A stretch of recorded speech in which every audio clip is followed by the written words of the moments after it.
Kay hirap palang umibig sa di tamang panahon.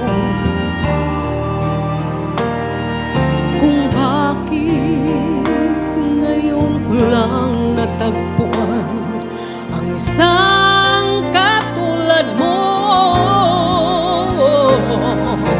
Sana noon pa kita